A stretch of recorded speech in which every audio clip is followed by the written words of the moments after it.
Argentine fan পেজের গত 2024 সালের 14 জুলাই আর্জেন্টিনা ফ্যান ক্লাব আমরা গঠন করেছিলাম।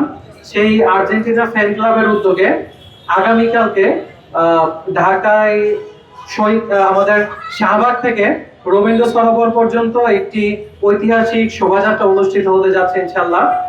আমরা মনে করছি যে এই শোভাযাত্রাটি হবে বাংলাদেশের ইতিহাসের সবচেয়ে বর্ণাঢ্য শোভাযাত্রাগুলোর একটি হিসেবে এটি বিবেচিত হবে বলে আমরা প্রত্যাশা করছি এবং সেই অনুযায়ী প্রস্তুতি নেওয়ার চেষ্টা করছি।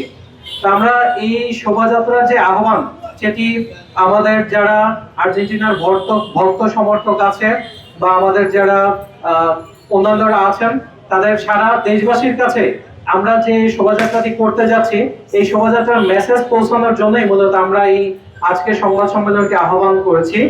তো এই সংবাদ সম্মেলনে আমি আর্জেন্টিনা ফ্যান ক্লাবের সাধারণ সম্পাদক শাহরিয়া শিমুল আমি দায়িত্ব পালন করছি।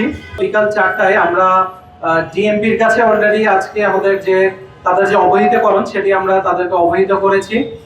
আগামীকালকে বিকাল 4টায় এখান থেকে শুরু হবে।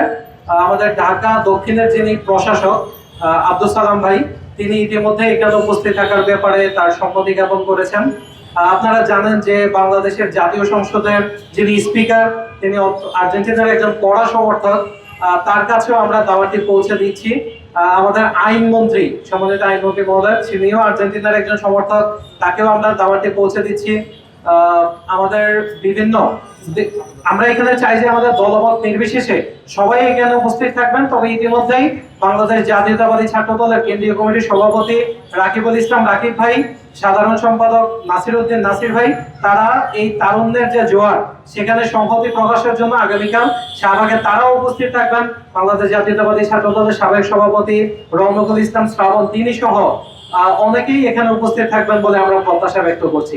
আমাদের এখানে আসলে আমরা আমাদের তারুণ্যের উন্মাদনার মধ্যে আমাদের দেশীয় যে ঐতিহ্য এই বিষয়গুলো এখানে যুক্ত করার চেষ্টা করছি।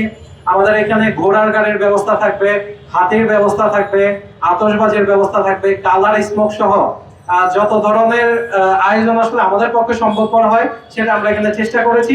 আমরা প্রত্যাশা করছি যে এটা বাংলাদেশের ইতিহাসের একটা সেরা শোভাযাত্রা হিসেবে আগামী দিনে বিবেচিত হবে ইনশাআল্লাহ।